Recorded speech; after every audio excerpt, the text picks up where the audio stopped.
ప్రజలందరికీ నమస్కారం. ఈరోజు మీకు రాష్ట్రంలో వివిధ న్యూస్ ఛానళ్ళు, వార్తాపత్రికలు మరియు యూట్యూబ్‌లోని కొన్ని న్యూస్ ఛానల్ వాళ్ళ ఓనర్లు, రిపోర్టర్లు, యాంకర్లు చేస్తున్న అరాచకం, దందాల గురించి మీకు చెప్తాను. మీకు ఈ వీడియో చూసినాక మీకే అర్థమైతది. ఇందులో ముఖ్యంగా కొన్ని కార్పొరేట్ సంస్థలు 3x3 ఛానల్ కావచ్చు, లేకపోతే ఇంకా వేరే ఛానళ్ళు మీకు తెలిసే ఉంటాయి. వీళ్ళు న్యూస్ ఇండస్ట్రీని ఎంటర్టైన్మెంట్ ఇండస్ట్రీ లెక్క చేసేసారు. ఎలా అంటే ప్రజలకి ఏ విధంగా అయితే డోపమైన్ ఎఫెక్ట్ వస్తుందో దానికి అనుకూలంగా వాళ్ళు కలర్ఫుల్ గ్రాఫిక్స్ తోటి అన్ని రాంగ్ ఇన్ఫర్మేషన్ తోటి రీక్రియేషన్ పేరు చేసుకుంటా ప్రజలని మభ్యపెడుతున్నారు. రాంగ్ అనాలిసిస్ ఇస్తున్నారు. ఇదొక వైపు అయితే ఇంకో వైపు కొన్ని ఛానళ్ళు ఉన్నాయి. ప్రతి పార్టీకి సొంత ఛానళ్ళు ఉన్నాయి. దాంట్లో డిఫరెన్స్ లేదు. అధికారం, అపోజిషన్ అని తేడా లేదు. అందరికీ అనుకూలమైన ఛానళ్ళు ఉన్నాయి. కానీ ఈ ఛానళ్ళకు కొన్ని ఎట్లా అంటే గ్రౌండ్ లెవెల్లో ఉన్న రిపోర్టర్లని ప్రజలతోటి తిరుగుతున్నప్పుడు వాళ్ళు ప్రజల సమస్యలు చెప్పినప్పుడు ఆ సమస్యలని ఎలా పరిష్కరించాలి అని ఆలోచించకుండా దాన్ని అడ్వాంటేజ్ తీసుకొని ఆ ప్రజలని దందా లెక్క వాడుకొని సెటిల్మెంట్లు చేయడం స్టార్ట్ చేసారు. దీంట్లో మీకు తెలుసు ఒక అతను ఉన్నాడు. అదే విధంగా వాడుకొని విద్యార్థులను కావచ్చు, అపోజిషన్ పార్టీకి సంబంధించిన వాళ్ళని కావచ్చు వాడుకొని తన పదవి కోసం తిరిగి తిరిగి తిరిగి పదవి వచ్చినాక వీళ్ళని మర్చిపోవడం జరిగింది.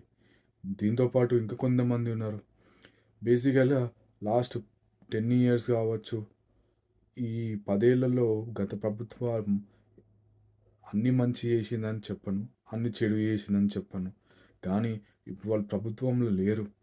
అలాంటప్పుడు ఇప్పుడు ప్రజలకి ఏం కావాలో అనే విషయం గురించి మాట్లాడాలి. ఇప్పుడున్న ప్రభుత్వం ఎలా చేస్తున్నది, ఏం చేయాలని చెప్పకుండా గత ప్రభుత్వం గురించి తిట్టడమే వాళ్ళ పనిగా పెట్టుకున్నారు. వీళ్ళు నిజంగా ప్రజలకి ఏం చేస్తే బాగుంటుంది, విద్యార్థులు కష్టపడుతున్నారు, వాళ్ళ ఉద్యోగాల గురించి మాట్లాడాలి, ఫైట్ చేయాలి, కవరేజ్ చేయాలి, ఇవన్నీ చెప్తలేరు.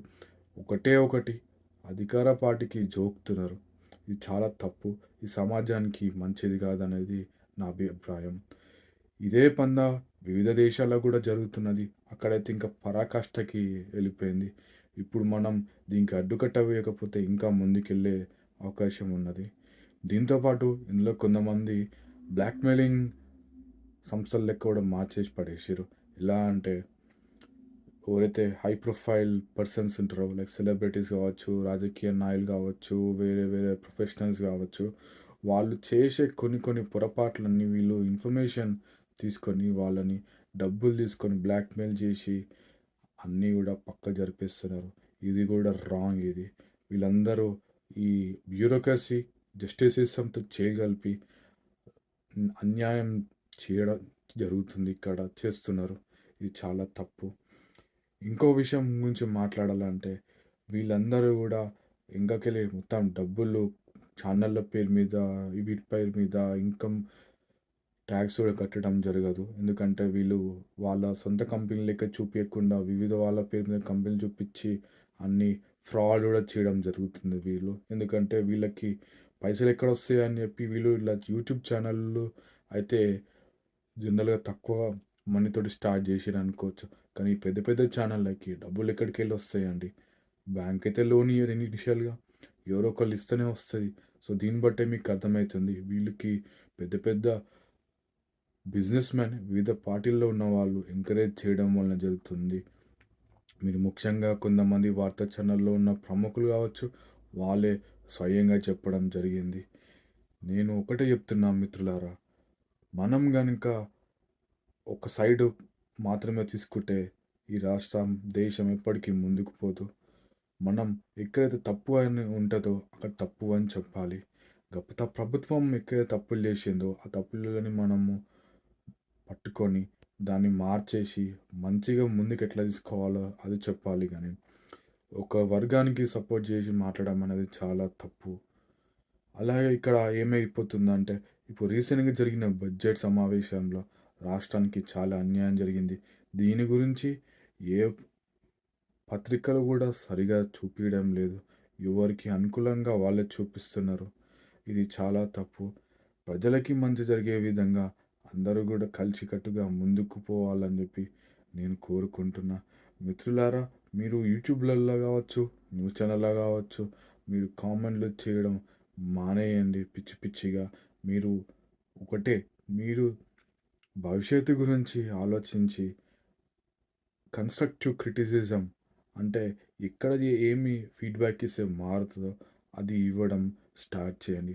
అప్పుడే మన రాష్ట్రం అనేది ముందుకు పోతది. ఇంకోటి, ఈ వార్తా ఛానల్‌లో పిచ్చి పిచ్చి న్యూస్ గూడా కవరేజ్ ఇస్తారు. అవన్నీ ఎందుకు ఇస్తారో వాళ్ళకే తెలవదు. ఇవన్నిటిని గూడా మనం ఎంకరేజ్ చేయొద్దు. ఇవి చేయడం వల్ల కొంతమంది అమాయకులు నిజంగానే అవిట్లి వలలో పడిపోతారు. ఇవన్నిటి నుంచి మనం బయటకు తీయాల్సిన అవసరం ఉన్నది. రాష్ట్రంలో డ్రగ్స్ ఇష్యూ కావచ్చు, తాగుడు ఇష్యూ కావచ్చు, ఇంకా వివిధ రెస్టారెంట్లు నాసిరకమైన ఫుడ్‌ని ఇవ్వడం కావచ్చు. ఈ ఇష్యూస్ పైన ఎవరు గూడా సరిగ్గా కాన్సంట్రేట్ చేస్తలేరు. ఒక వ్యక్తి ఉన్నాడు. ఒకసారి ఒక యూట్యూబ్ ఛానల్ వీడియోలో పాల కంపెనీ పైన ఫోకస్ చేసిండు. అది ఏమైందండి? వాళ్ళ దగ్గర నుంచి ముడుపులు ముట్టినంక అవి బంద్ చేసిండండి. ఇంకొక వ్యక్తి ఉన్నాడు. అపోజిషన్ పార్టీకి సంబంధించిన దానిపైన కాన్సంట్రేషన్ చేసిండు గానీ, మిగతా పెద్ద పెద్ద కంపెనీలు ఏం చేస్తున్నాయి అని చెప్పి చూపిస్తలేరు. అంటే ఇదేంది అంటే ఒక సిండికేట్ అయిపోయినాయి. ఈ వార్తా ఛానల్ కేవలం వాళ్ళ స్వలాభం కోసం మా మిగతా వాళ్ళని మోసం చేస్తున్నాయి. మీరు ఇది పసిగట్టి ఈ ఈ వార్తా ఛానల్ ఏమైతే చెప్తున్నాయో మీరు డైరెక్ట్‌గా నమ్మొద్దనేది నా వినతి. నేను చెప్పేది కూడా మీరు నమ్మాలని నేను కోరుకోను. ఎందుకంటే ప్రతి ఒక్క విషయాన్ని మీరు క్రాస్ వెరిఫై చేసుకొని, రిసర్చ్ చేసుకొని మాట్లాడండి. ఎందుకంటే మీరు ఒక యూట్యూబ్ ఛానల్‌లో ఉన్న ఒక వ్యక్తి వచ్చి చెప్పిండని చెప్పి మీరు ఊర్లల్లో అందరూ కలిసి కూర్చున్నప్పుడు చాయ్ బండి కాడ లేకపోతే ఇంకోసారి తినే దగ్గర కూర్చొని వాడు చెప్పిండు ఇదే నిజం అని చెప్పి మీరు దాని గురించి మాట్లాడితే అది నిజం కాదండి. మీ గూగుల్ అనేది జస్ట్ ఒక అడుగు దూరంలో మీ ఫోన్‌లోనే ఉంది. ఒకసారి సెర్చ్ చేసి ఏది వాస్తవమో తెలుసుకోండి. ఎందుకంటే మీడియా అనేది ఒక మనిషి రాసినది కదా! చూపిస్తున్నది కదా! అందులో కూడా డెఫినిట్‌గా తప్పుగా రాసే అవకాశం ఉంటది. సో, మీరందరూ కూడా ఒకసారి క్రాస్ వెరిఫై చేసుకోండి. ఏది కూడా గుడ్డిగా నమ్మకండి. మన రాష్ట్ర భవిష్యత్తు గురించి, సమాజం అభివృద్ధి గురించి, సమాజంలో సేఫ్టీ అనేది ఉండాలంటే మనమందరం గూడా ఒక సైడ్ తీసుకోవడం అని కాకుండా 2 వైపులా చూస్తూ ఏది సరైనదో నిర్ణయం తీసుకున్నప్పుడే రాష్ట్రంలో ఒక సేఫ్ ఎన్విరాన్మెంట్, అందరూ ప్రశాంతంగా జీవించే అవకాశం ఉంటది. లేకపోతే ఇలాంటి న్యూస్ ఛానళ్ళు మానిప్యులేట్ చేస్తూ కార్పొరేట్ సంస్థలు ఏవైతే చెప్తాయో బిజినెస్ మెన్స్ ఏవైతే చూపిస్తాయో అవే మనకి చూపించి అవే నిజం లెక్క చూపిస్తారు. రాష్ట్రంలో ఎంతోమంది వివిధ ఇష్యూస్ పైన పోరాడుతున్నారు. కానీ ఆ వీటి గురించి వీళ్ళు కావాలని ఏం చూపియరు. ఎందుకు అంటే దాంట్లో వాళ్ళకి నయా పైసా రాదు. సో, ఇప్పుడు వీళ్ళందరికీ దందా. సో, ఇట్లాంటి వాళ్ళని మనం ఎంత అవాయిడ్ చేస్తే అంత మంచిది మిత్రులారా. సో, నేను మీకు ఫైనల్‌గా చెప్పేది ఒకటే. మీకు మీ అభివృద్ధి అనేది కావాలంటే మీరు మీ దాని గురించి కష్టపడాలి. మెల్లమెల్ల ఒక్కొక్క మెట్టేసుకుంటా ముందుకు పోవాలి. అంతేగాని షార్ట్‌కట్ రూపంలో ఎళ్ళొద్దు. ఇంకో విషయం ఏంటిదంటే ఈ ఛానల్ ఏవైతున్నాయో ఈ న్యూస్ ఇండస్ట్రీని జబర్దస్త్ షో లెక్క చేసి పడేసినాయి.